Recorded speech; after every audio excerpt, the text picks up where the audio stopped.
ಎಲ್ಲಾ ಹಾನಿಯಿಂದ ಕೂದಲನ್ನು ರಕ್ಷಿಸುತ್ತೆ. ಬರೀ Amrit noni reach root premium hair oil. Pallavi Navodaya ಕಾಲೇಜಲ್ಲಿ ಚಂದ್ರಪಟ್ಟಣದಲ್ಲಿ ಓದ್ತಾವಳೆ. ನಾನಿರೋದು ಬ್ಯಾಂಗ್ಳೂರಲ್ಲಿ ಇದ್ದೀನಿ.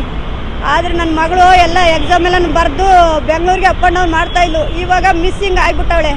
ಮಿಸ್ಸಿಂಗ್ ಆಗಿ ಮಾರನಹಳ್ಳಿ ದಿನನೇ ನನಗೆ ಫೋನ್ ಮಾಡಿ ಹೇಳಿದ್ಲು, ಅಮ್ಮ ಮಂಗಳೂರಲ್ಲಿ ಬೇಕ್ರಿಲಿ ಅಯ್ಯಂಗಾರ್ ಬೇಕ್ರಿಲಿ ಕೆಲಸ ಮಾಡ್ತಾಯಿದ್ನಿ ಹಳೆ ಬಸ್ ಸ್ಟ್ಯಾಂಡಲ್ಲಿ ಅಂತಂದ್ಲು. ನಾನು ಬೇಡ ಬಂದ್ಬಿಡವ ಹೋಗ್ಬೇಡ ಅಂತಂದೆ. ಹಂಗಾರು ಬರಲಿಲ್ಲ. ಮತ್ತೆ ಇನ್ನೊಂದ್ಸರಿ ಫೋನ್ ಮಾಡಿ ಹತ್ತಿ ಬೆಲೆ ಬೇಕ್ರಿಲಿ ಕೆಲಸ ಮಾಡ್ತೇನೆ ಅಂದ್ಲು. ನನಗೆ ಎಲ್ಲವಳೇನೋ ನನಗೆ ಗೊತ್ತಾಯ್ತಾ ಇಲ್ಲ. ಇದೆಲ್ಲನೂ ನಮ್ದಲ್ಲೇ ನಾನು ಸೂರ್ಯ ಸಿಟಿ ಪೊಲೀಸ್ ಸ್ಟೇಷನ್ಗೆ ಕಂಪ್ಲೇಂಟ್ ಕೊಟ್ಟೆ. ಅವರು ಬರ್ತಾರೆ ಅಂತಂದು ನನಗೇನು ನ್ಯಾಯ ದೊರಕಿಸ್ಕೊಡ್ಲಿಲ್ಲ. 1 ತಿಂಗಳಿಂದನೂ ಸುತ್ತಾನೇ ಇದ್ದೀನಿ. ಆದರೂ ನನಗೆ ನನ್ನ ಮಗಳು ಎಲ್ಲವಳೆ ಅಂತ ಗೊತ್ತೂ ಮಾಡಲಿಲ್ಲ. ಮತ್ತೆ ಟ್ರ್ಯಾಕ್ ಮಾಡಿ ನಂಬರ್ ಕಂಡುಹಿಡಿಯೋಕ್ಕಾಗಲಿಲ್ಲ ಎಲ್ಲವಳೆ ಅಂತವ. ಇವಾಗ ನನ್ನ ಮಗಳನ್ನ ಬಿಟ್ಟು ನನಗೆ ಇರೋಕ್ಕಾಯ್ತಾ ಇಲ್ಲ. ನನಗೆ ಗಂಡ ಇಲ್ಲ, 2 ಮಕ್ಕಳವೆ. 2 ಮಕ್ಕಳನ್ನ ಕೂಲಿ ಮಾಡಿ ಸಾಕಿದ್ದೀನಿ. ಎಜುಕೇಷನ್ ಕೊಡಿಸ್ಬೇಕು ಅಂತ ಎಜುಕೇಷನ್ ಕೊಡ್ತಿದ್ದೀನಿ. ನನ್ನ ಮಗಳು ಸಿಗಲಿ ಅಂದ್ಬಿಟ್ಟು ಯಾರು ನ್ಯಾಯ ದೊರಕಿಸ್ಕೊಡ್ಲಿಲ್ಲ ಅಂದ್ಬಿಟ್ಟು ಸುತ್ತಬಾರ್ದು ಜಾಗನೇ ಸುತ್ತಾ ಇದ್ದೀನಿ. ಹತ್ತಿ ಬೆಲೆಲ್ಲೂ ಸುತ್ತಿದ್ದೀನಿ, ಮಂಗಳೂರಲ್ಲೂ ಅಪ್ಪನ ಗಂಟೆ ಅಲ್ಲೆಲ್ಲ ಸುತ್ತಿದ್ದೀನಿ. ಇನ್ನು ಸ್ಟೇಟ್ ಬ್ಯಾಂಕ್ ಹತ್ರ ಎಲ್ಲ ಸುತ್ತಾಡಿ ಬೇಕ್ರಿ ಮನೆಯೆಲ್ಲನೂ ಫೋಟೋ ಇಟ್ಕೊಂಡು ಸುತ್ತಿದ್ದೀನಿ. ಯಾರು ನನಗೆ ಏನು ರೆಸ್ಪಾನ್ಸ್ ಕೊಟ್ಟಿಲ್ಲ. ನನಗೆ ನ್ಯಾಯ ಬೇಕು. ನನ್ನ ಮಗಳನ್ನ ಬಿಟ್ಟು ನನಗೆ ಇರೋಕ್ಕಾಗ್ತಿಲ್ಲ.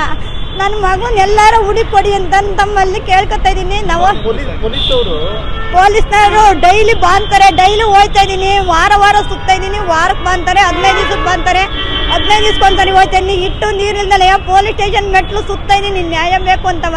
ನನಗೆ ಯಾರು ಬಡವರು ಅಂದ್ಬಿಟ್ಟು ನನಗೆ ನ್ಯಾಯ ದೊರಕಿಸ್ಕೊಡ್ತಾ ಇಲ್ಲ. ನನ್ನ ಹತ್ರ ಹಣ ಇಲ್ಲದೆ ಇರ್ಬೋದು, ನನಗೆ ಗುಣ ಐತೆ, ನನಗೆ ಮರ್ಯಾದೆ ಐತೆ, ನನಗೆ ನ್ಯಾಯ ಮೆಟ್ಟಬೇಕೆ ಯಾಕಂತೆ ನನಗೆ ಆದ ಅನ್ಯಾಯ ನಮ್ಮಂಥ ಬಡವರಿಗೆ ಯಾರಿಗೂ ಆಗಬಾರ್ದು. ಒಟ್ಟಿನಲ್ಲಿ ನನ್ನ ಮಗಳು ಬೇಕೇ ಬೇಕು ನನಗೆ. 21ನೇ ತಾರೀಕಲ್ಲಿ ಓದ್ಲವಳು. 21ನೇ ತಾರೀಕಲ್ಲಿ ಮನೆ ಬಿಟ್ಟು ಹೋದ್ಲು. ಎಲ್ಲಿಗೆ ಹೋಗ್ತೀನಿ ಅಂತಲೂ ಹೇಳಲ್ಲ, ಏನೂ ಇಲ್ಲ. ಫೋನ್ ಮಾಡಿದ್ಲು, ನಮ್ಮಮ್ಮ ಎದಾರು ಮಾಡ್ತಾರೆ ಅಂತ ಫೋನ್ ಮಾಡಿದ್ಲು. ಮಂಗಳೂರು ಬೇಕ್ರಿಲಿ ಇದ್ದೀನಿ ಅಂತಂದ್ಲು. ಮತ್ತೆ ಇನ್ನೊಂದ್ಸರಿ ಯಾವ ಬೇಕ್ರಿಲಿ ಅಂತ ಕರೆಕ್ಟಾಗಿ ಹೇಳು ಅಂದರೆ ಹತ್ತಿ ಬೆಲೆ ಬೇಕ್ರಿಲಿ ಕೆಲಸ ಮಾಡ್ತೇನೆ ಅಯ್ಯಂಗಾರ್ ಬೇಕ್ರಿಲಿ ಅಂದ್ಲು. ಇವಾಗ ಹತ್ತಿ ಬೆಲೆ ಬೇಕ್ರಿಲಿ ಹುಡುಕ್ತಾ ಇದ್ದೀನಿ. ಮಂಗಳೂರಲ್ಲೆಲ್ಲ ಸುತ್ತಾಡಿ ಹುಡುಕಾಡಿ ಸಾಕಾಗಿ ಹೋಯ್ತೆ. ನನಗೆ ಯಾರು ನ್ಯಾಯ ಕೊಡ್ತಿಲ್ಲ. ನನಗೆ ರಾಜೇಶ್ ಮೇಲೆ ಡೌಟ್ ಐತೆ. ಚಂದ್ರಪಟ್ಟಣ JCP ಐತೆ, ಅವನಿಗೆ 10 ಟ್ಯಾಕ್ಟ್ರ್ ಇವೆ. ಅವನ ಮೇಲೆ ಡೌಟ್ ಐತೆ. ಅವ್ನು ಫೋನ್ ಮಾಡಿ ಯಾವಾಗಲೂ ಲವ್ ಮಾಡ್ತೇನೆ ಅಂತ ಹೇಳಿದ. ನನ್ನ ಹತ್ರ ಮೆಸೇಜು ಐತೆ, ವಾಯ್ಸ್ ರೆಕಾರ್ಡ್ ಐತೆ. ಮತ್ತೆ ರಂಜಿತ್ ಅನ್ನೋದು ಅವ್ನು ತುರುವೇಕೆರೆ, ಅವನ ಮೇಲೆ ಡೌಟ್ ಐತೆ. ಮತ್ತು ರಾಜಶೇಖರು ಅವನು ಕ್ಲಾಸ್ಮೇಟು, ಯಶವಂತಪುರದಿಂದವ ಟ್ರೈನಲ್ಲೆಲ್ಲ ಕರ್ಕೊಂಡೋಗಿ ಜೊತೆಲೆಲ್ಲ ಬಂದದ.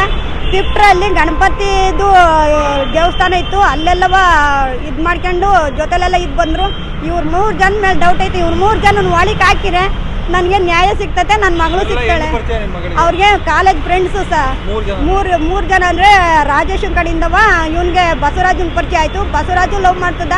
ಇವ್ರು 3 ಜನ ಲವ್ ಮಾಡ್ತಿದ್ದೀನಿ ಅಂತ ಹೇಳಿದ್ರು. ಒಟ್ಟಿನಲ್ಲಿ ಇವ್ರು 3 ಜನ ಇಟ್ಕೊಂಡ್ರೆ ನನಗೆ ನನ್ನ ಮಗಳು ಎಲ್ಲವಳೆ ಅಂತ ಗೊತ್ತಾಗ್ತದೆ. ನನ್ನ ಮಗಳನ್ನ ಲವ್ ಮಾಡ್ತಿದ್ದೀನಿ ಅಂತ ಮಾಡ್ತಿದ್ರು ಸರ್. ಬಸವರಾಜ ಮತ್ತು ಇವರು ಒಬ್ರು ನಾನು ಲವ್ ಮಾಡ್ತೇನೆ ಅಂತವ ಫೋನಲ್ಲೆಲ್ಲ ಮಾತಾಡೋರು. ನಮಗೆ ಡೌಟ್ ಬಂತು. ಅವಳು ಹೋದ್ಮೇಲೆ ನಮಗೆ ಈ ನಂಬರೆಲ್ಲ ಸಿಕ್ತು. 3 ಜನ ಲವ್ ಮಾಡ್ತೇನೆ ಅಂತ ಹೇಳೋರು. ಅವಳು ಯಾರನ್ನೂ ಲವ್ ಮಾಡ್ತಾ ಇಲ್ಲ, ನಮ್ಮ ಫ್ರೆಂಡ್ಶಿಪ್ ಅಂತ ಹೇಳಲು. ಇವ್ರು ಇವಾಗ ಅವಳು ಹೋದ್ಮೇಲೆ ಈ ಥರ ಮಾತಾಡಿದ್ದೀರಲ್ಲ ಅಂತ ನಾನು ಡೌಟ್ ಪಟ್ಟು ಕೇಳಿದ್ಮೇಲೆ ನನ್ನ ಲವ್ ಮಾಡ್ತದ್ಲು ಅಂತ ಅವ್ರು ಹೇಳ್ತವ್ರೆ. ಆದರೆ ನನ್ನ ಮಗಳು ಆ ಥರದಳಲ್ಲ. ಒಂದು ದಿವಸ ಹೋಗಿದ್ಲು, ಬೇಕ್ರಿಗೆ ಹೋಗಿ ಕೆಲಸ ಮಾಡ್ತಾ ಇರ್ಬೇಕಾದ್ರೆ, ಅಮ್ಮ ಎದಾರು ಪಡಬೇಡಿ ನಾನು ಬೇಕ್ರಿಲಿ ಇದ್ದೀನಿ ಅಂತ ನನಗೆ ಹೇಳಿ ಅವತ್ತು ಮಾರನೇ ಬೆಳಗ್ಗೆನೇ ಬಂದ್ಲು. ಆದರೆ ಇವ್ರು 3 ಜನ ಸೇರಿ ಏನೋ ಒಂದು ಸಂಚು ಮಾಡ್ಯವ್ರೆ. ಏನು ತಗೊಂಡೋಗಿಲ್ಲ ಸರ್. ಬಟ್ಟೆ ಬರೀ ಒಡವೆ ಏನು ತಗೊಂಡೋಗಿಲ್ಲ. ಒಂದೇ ಒಂದು ಜೊತೆ ಬಟ್ಟೆ ಮಾತ್ರ ಇಕ್ಕಿರೋರಲ್ಲಿ ಹೋಗ್ಯಾಳೆ. ಒಂದೇ ಒಂದು ಜೊತೆ ಬಟ್ಟೆ ತಗೊಂಡೋಗ್ಯಾಳೆ. ಕಾಲೇಜಿಂದ ಎಕ್ಸಾಮ್ ಮುಗ್ದಾದ್ಮೇಲೆ ಬೆಂಗಳೂರಿಗೆ ಬಂದಾದ್ಮೇಲೆ ಬೆಂಗಳೂರಿಂದ ಹೋಗಿರೋದು. Last exam March first PUC exam ಬರ್ದಾದ್ಮೇಲೆ ಅವಳು ಹೋಗಿರೋದು. ಪಲ್ಲವಿ. ಶಿವಮ್ಮ. ನಮ್ದು ಚಂದ್ರಪಟ್ಟಣ ತಮ್ಮ ಕಾರೇಳಿ, ತಿರುಮಗೊಂಡಳ್ಳಿ, ಚಂದಾಪುರ. 30 ವರ್ಷದಿಂದ ಇದ್ರು. ಅವರು ಸೂಸೈಡ್ ಮಾಡ್ಕೊಂತಿರೋದು. ಡ್ರಿಂಕ್ಸ್ ಮಾಡ್ತಾ ಇದ್ರು. ಯಾವಾಗಲೂ ಎನಿ ಟೈಮ್ ಡ್ರಿಂಕ್ಸ್ ಮಾಡೋರು. ಗಾರ್ಮೆಂಟ್ಸಿಗೆ ಪೂಜೆಗೆ ಹೋಗಿ ಬರೋಷ್ಟರೊಳಗೆ ಡ್ರಿಂಕ್ಸ್ ಮಾಡಿ ಅವರು ಹ್ಯಾಂಗ್ ಮಾಡ್ಕೊಂಡಿದ್ರು. ಡಿಗ್ರಿ ಓದ್ತಾವನೆ ಮಂಜುನಾಥ್. ನನ್ನ ಜೀವನದಲ್ಲಿ ನಾನು ಮಾತ್ರವಲ್ಲ, ನನ್ನ ಕೂದಲು ಕೂಡ ಆಗಿರ್ಬೇಕು ಸ್ಟ್ರಾಂಗ್ ಅಂಡ್ ಸ್ಟೈಲಿಶ್. ಬರೀ Amrit noni reach root premium hair oil ನೊಂದಿಗೆ. Reach root premium hair oil. Pallavi Navodaya ಕಾಲೇಜಲ್ಲಿ ಚಂದ್ರಪಟ್ಟಣದಲ್ಲಿ ಓದ್ತಾವಳೆ. ನಾನಿರೋದು ಬ್ಯಾಂಗ್ಳೂರಲ್ಲಿ ಇದ್ದೀನಿ. ಆದರೆ ನನ್ನ ಮಗಳು ಎಲ್ಲ ಎಕ್ಸಾಮ್ ಎಲ್ಲ ಬರೆದು ಬೆಂಗಳೂರಿಗೆ ಅಪ್ ಆ್ಯಂಡ್ ಡೌನ್ ಮಾಡ್ತಾ ಇದ್ಲು. ಇವಾಗ ಮಿಸ್ಸಿಂಗ್ ಆಗಿಬಿಟ್ಟವಳೆ. ಮಿಸ್ಸಿಂಗ್ ಆಗಿ ಮಾರಂಡಿಲಿ ದಿನನೇ ನನಗೆ ಫೋನ್ ಮಾಡಿ ಹೇಳಿದ್ಲು, ಅಮ್ಮ ಮಂಗಳೂರಲ್ಲಿ ಬೇಕ್ರಿಲಿ ಅಯ್ಯಂಗಾರ್ ಬೇಕ್ರಿಲಿ ಕೆಲಸ ಮಾಡ್ತಿದ್ನಿ ಹಳೆ ಬಸ್ ಸ್ಟ್ಯಾಂಡಲ್ಲಿ ಅಂತಂದ್ಲು. ನಾನು ಬೇಡ ಬಂದ್ಬಿಡವ ಹೋಗ್ಬೇಡ ಅಂತಂದೆ. ಹಂಗಾರು ಬರಲಿಲ್ಲ. ಮತ್ತೆ ಇನ್ನೊಂದ್ಸರಿ ಫೋನ್ ಮಾಡಿ ಅತ್ತಿಬೇಲೆ ಬೇಕ್ರಿಲಿ ಕೆಲಸ ಮಾಡ್ತೇನೆ ಅಂದ್ಲು. ನನಗೆಲ್ಲ ಅವಳೇನೋ ನನಗೆ ಗೊತ್ತಾಯ್ತಾ ಇಲ್ಲ. ಇದೆಲ್ಲನೂ ನಮ್ದಲ್ಲೇ ನಾನು ಸೂರ್ಯ ಸಿಟಿ ಪೊಲೀಸ್ ಸ್ಟೇಷನ್ಗೆ ಕಂಪ್ಲೇಂಟ್ ಕೊಟ್ಟೆ. ಅವರು ಬರ್ತಾರೆ ಅಂತಂದು ನನಗೇನು ನ್ಯಾಯ ದೊರಕಿಸ್ಕೊಡ್ಲಿಲ್ಲ. 1 ತಿಂಗಳಿಂದನೂ ಸುತ್ತಾನೇ ಇದ್ದೀನಿ. ಆದರೂ ನನಗೆ ನನ್ನ ಮಗಳು ಎಲ್ಲವಳೆ ಅಂತಲೂ ಗೊತ್ತೂ ಮಾಡಲಿಲ್ಲ. ಮತ್ತೆ ಟ್ರ್ಯಾಕ್ ಮಾಡಿ ನಂಬರ್ ಕಂಡುಹಿಡಿಯೋಕ್ಕಾಗಲಿಲ್ಲ ಎಲ್ಲವಳೆ ಅಂತವ. ಇವಾಗ ನನ್ನ ಮಗಳನ್ನ ಬಿಟ್ಟು ನನಗೆ ಇರೋಕ್ಕಾಯ್ತಾ ಇಲ್ಲ. ನನಗೆ ಗಂಡ ಇಲ್ಲ, 2 ಮಕ್ಕಳವೆ. 2 ಮಕ್ಕಳನ್ನ ಕೂಲಿ ಮಾಡಿ ಸಾಕಿದ್ದೀನಿ. ಎಜುಕೇಷನ್ ಕೊಡಿಸ್ಬೇಕು ಅಂತ ಎಜುಕೇಷನ್ ಕೊಡ್ತಿದ್ದೀನಿ. ನನ್ನ ಮಗಳು ಸಿಗಲಿ ಅಂದ್ಬಿಟ್ಟು ಯಾರು ನ್ಯಾಯ ದೊರಕಿಸ್ಕೊಡ್ಲಿಲ್ಲ ಅಂದ್ಬಿಟ್ಟು ಸುತ್ತಬಾರ್ದು ಜಾಗನೇ ಸುತ್ತಾ ಇದ್ದೀನಿ. ಹತ್ತಿ ಬೆಲೆಲ್ಲೂ ಸುತ್ತಿದ್ದೀನಿ, ಮಂಗಳೂರಲ್ಲೂ ಅಪ್ಪನ ಗಂಟೆ ಅಲ್ಲೆಲ್ಲ ಸುತ್ತಿದ್ದೀನಿ. ಇನ್ನು ಸ್ಟೇಟ್ ಬ್ಯಾಂಕ್ ಹತ್ರ ಎಲ್ಲ ಸುತ್ತಾಡಿ ಬೇಕ್ರಿ ಮನೆ ಎಲ್ಲನೂ ಫೋಟೋ ಇಟ್ಕೊಂಡು ಸುತ್ತಿದ್ದೀನಿ. ಯಾರು ನನಗೆ ಏನು ರೆಸ್ಪಾನ್ಸ್ ಕೊಟ್ಟಿಲ್ಲ. ನನಗೆ ನ್ಯಾಯ ಬೇಕು. ನನ್ನ ಮಗಳನ್ನ ಬಿಟ್ಟು ನನಗಿರೋಕ್ಕಾಗ್ತಿಲ್ಲ. ನನ್ನ ಮಗಳನ್ನ ಎಲ್ಲರೂ ಹುಡುಕೊಡಿ ಅಂತ ತಮ್ಮಲ್ಲಿ ಕೇಳ್ಕೊತಾ ಇದ್ದೀನಿ. ಅನುಕ್ಷಣದ ಸುದ್ದಿಗಳಿಗಾಗಿ ವಿಸ್ತಾರ ನ್ಯೂಸ್ ಯೂಟ್ಯೂಬ್ ಚಾನೆಲ್ ಸಬ್ಸ್ಕ್ರೈಬ್ ಮಾಡಿ.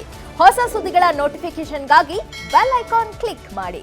ಲೇಟೆಸ್ಟ್ ಅಪ್ಡೇಟ್ಸ್ಗಾಗಿ www.vistaranews.com ವೆಬ್ಸೈಟ್ಗೆ ವಿಸಿಟ್ ಮಾಡಿ.